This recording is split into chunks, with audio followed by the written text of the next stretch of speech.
না না অক্ষয় বাজি, no no no no no, this is not done, this is not ডান।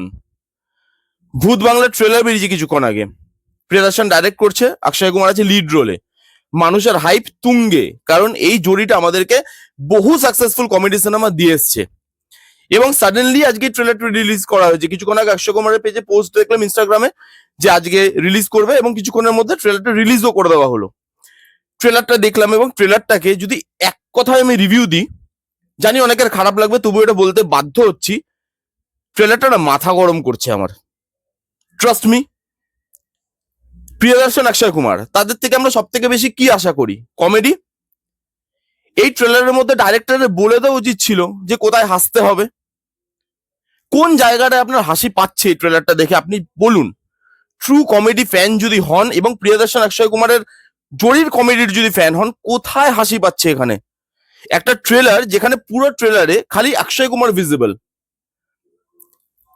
অক্ষয় কুমারের বাকি কমেডি সিনেমাগুলোতে কমেডি ওয়ার্ক কেন করে শুধু অক্ষয় কুমারের জন্য? তা কিন্তু নয়।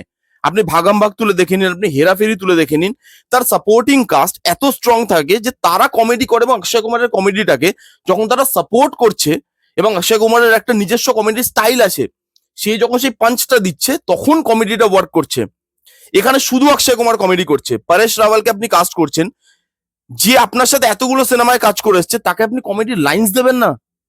রাজপাল ইয়াদবকে আপনি কাস্ট করেছেন, যে সবসময় আপনার সাথে ছিল, আপনার সিনেমাতে ছিল, তার কমেডি লাইন্স কোথায়?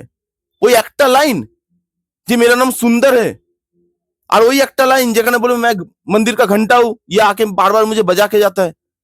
নিজেকেই নিজে কপি করে দিয়েছে। এবং প্রিয়দর্শন একটা ইন্টারভিউতে বলছিল যে আমি আর কমেডি সিনেমা করতে চাইছি না, কারণ কমেডিটা আমি টাইপ কাস্ট হয়ে যাচ্ছি কমেডিতে, আমার আর নতুন কিছু দেওয়ার নেই, আমি নিজেকেই বারবার রিপিট করে ফেলছি কমেডি করতে গিয়ে, সেটা আমি বুঝতে পারছি। এবং এই ট্রেলারটা দেখে সেটা স্পষ্ট, কেন বলেছেন উনি সেটা কিন্তু স্পষ্ট, নিজের ডায়লগ কপি করে দিয়েছে ভাই। বেহেন্ডার গাই ওই ডায়লগটা নিয়ে এসছে এখানে লাস্টে, ঘটি ছুড়ে মারছে পরেশ রাওয়ালকে, হেরাফেরির একটা মাস্ট ওয়াচ সিন, সেই সিনটাকে পুরো রিক্রিয়েট করা। কমেডি কোথায় এই ট্রেলারটার মধ্যে? খালি একটাই জায়গায় আমার জেনুইনলি হাসি পেয়েছে, সেটা হচ্ছে যখন একটা লোক জিজ্ঞেস করবে যে স্যার টাইম क्या हुआ है, अबे जल्दी जा इधर से मेरा टाइम बहुत खराब चल रहा है, पेल दूंगा अभी। ওই জায়গাটা একটু হাসি পাচ্ছে। বাকি অক্ষয় কুমারও নিজের পুরোনো লাইন্স যে ওই কনভিকশনের সাথে বলতে পারছে সেটাও নয়, বিকজ ওগুলো সাডেন বেরোয় অক্ষয় কুমারের থেকে। বেহেন্ডার গাই যখন মিমটা দেখানো হয়েছিল অক্ষয় কুমারকে, আপনি দেখবেন, জিজ্ঞেস করবেন যে ওটা স্ক্রিপ্টে ছিলই না। এটা যখন উনি মানে প্রিপারেশন নিয়ে বলছে ডায়লগটা, সেই ডায়লগটার যে এসেন্সটা, সাডেনলি বলার যে এসেন্সটাই চলে গেল। কোনো জায়গায় কমেডি ওয়ার্ক করছে না।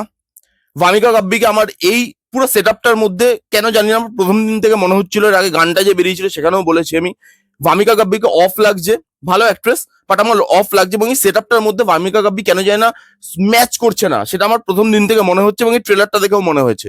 বাকি কাস্টদেরকে জায়গা দেওয়া হয়নি, টাবু থেকে শুরু করে যিশুদা আছে, তাকে আমি দেখতে পেলাম না ট্রেলারে। আমি মানে 2-3 বার দেখলাম, বাট আমি দেখতে পেলাম না ট্রেলারের মধ্যে। পরেশ রাওয়াল, রাজপাল যাদব, তাদেরকে জাস্ট দেখা যাচ্ছে না, ট্রেলারে জায়গায় দেয়নি তাদেরকে। ভিএফএক্স, মা সিনেমাটা এসেছিল কিছুদিন আগে কাজলের, সেখানে যেরকম ভিএফএক্স, পাতি ভিএফএক্স ওরকম লাগছে। ভিএফএক্স এর মধ্যে কোনো নতুনত্ব নেই, আলাদা কিছু করার চেষ্টা নেই, অন্ধকার রাস্তা, পুরো জায়গা দিয়ে ধুলো উঠছে, ব্যাস ওইটুকুই ভিএফএক্স এই সিনেমার। এবং সেটা দেখতে না অড লাগছে, সেটা দেখে ফেক লাগছে। কেন আপনি করছেন এগুলো? আপনি যদি আজকেও ভুলভুলাইয়া দেখেন, ভুলভুলাইয়া মানুষের কেন পছন্দ হয়েছিল? বিকজ ওইখানে হাসি বা ওখানে যে ভিএফএক্স এর সিন গুলো, ওগুলো খুব রিয়েলিটির কাছাকাছি রাখা হয়েছিল। বিদ্যা বালান যে খাটটা তুলে দিচ্ছে, ভিএফএক্স দিয়ে তো করা, কিন্তু ওই সিনটা যে মোমেন্টে আসছে, ভিএফএক্সটা মিনিমাম ভিএফএক্স দিয়ে করা, যার জন্য সিনটা দেখতে ভালো লাগে আমাদের। পুরো সিনেমাটা রিয়েলিস্টিক জোনে পারফর্ম করে। এখানে রিয়েলিটি ছোঁয়া পেলাম না, সেই চকচকে একটা কালার টোন করে দিয়েছে। আর 5টা কমেডি সিনেমাতে যেরকম আমরা চকচকে কালার টোন দেখে আসছি রিসেন্ট টাইমে, সেরকম চকচকে কালার টোন করে দিয়েছে, কোনো রুটেড ভাব নেই। বিজিএমটা ভালো, বিজিএম দিয়ে ট্রেলারটাকে যেভাবে কাটা হয়েছে সেটা ভালো লাগছে, কিন্তু ট্রেলারের মধ্যে আমার হাসি পেলো না। ট্রেলারের মধ্যে আমি ম্যাজিকটা ফিল করতে পারলাম না অক্ষয় কুমার প্রিয়দর্শনের। ট্রেলারের মধ্যে বাকি কাজদেরকে আমি দেখতে পেলাম না। ট্রেলারের মধ্যে যে মেন হিরোইন, তাকে আমার অফ লাগলো। তো এই ট্রেলারটাকে আমি ভালো ট্রেলার কিভাবে বলতে পারবো? ছোট ট্রেলার, কিন্তু তাও আমার মানে ট্রেলারটা দেখে আমার মনে হচ্ছে যে রিপিটেটিভ জিনিস দেখছি, বা একই জিনিস দেখানোর চেষ্টা করা হচ্ছে, এবং কাতুকুতু দিয়ে হাসানোর চেষ্টা করা হচ্ছে, যেটা প্রিয়দর্শনের ছিল না একদম। প্রিয়দর্শনের কমেডি এই কারণেই ভালো লাগতো যে কাতুকুতু দিয়ে হাসানো হতো না, সেটা যে স্ল্যাপস্টিকও হতো, তবুও সেখানে একটা মেরিট থাকতো, তবুও সেখানে একটা এমন একটা পাঞ্চ থাকতো যেটা আপনাকে হাসতে বাধ্য করতো। এখানে আমি পেলাম না, সত্যি কথা বলছি পেলাম না। আপনারা কারা কারা দেখেছেন কমেন্ট করে জানান আপনাদের কিরকম লেগেছে। আমার ভালো লাগেনি, সত্যি বলছি ভালো লাগেনি। জানি না সিনেমাতে কতটা কমেডি থাকবে, সিনেমাতে অ্যাক্টরদেরকে কিভাবে প্রেজেন্ট করা হয়েছে আই ডোন্ট নো, বাট আমার ট্রেলার আমাকে ইমপ্রেস করতে পারেনি। এই ছিল রিভিউ। কারা কারা দেখেছেন অলরেডি, আপনাদের কিরকম লেগেছে কমেন্ট করে জানান। যারা যারা দেখেননি জানিয়ে দেখুন, দেখে কমেন্ট করে জানান যে আপনাদের হাসি পেলো না পেলো না। এই ছিল রিভিউ, কেমন লাগলো রিভিউটা জানাতে ভুলবেন না। ভালো লাগলে please give it thumbs up, like করবেন, কমেন্ট করবেন, শেয়ার করবেন, চ্যানেলটাকে মাস্ট মাস্ট সাবস্ক্রাইব করবেন। দেখা হচ্ছে নেক্সট কোনো ভিডিওতে, ততক্ষণ bye bye, take care and be safe.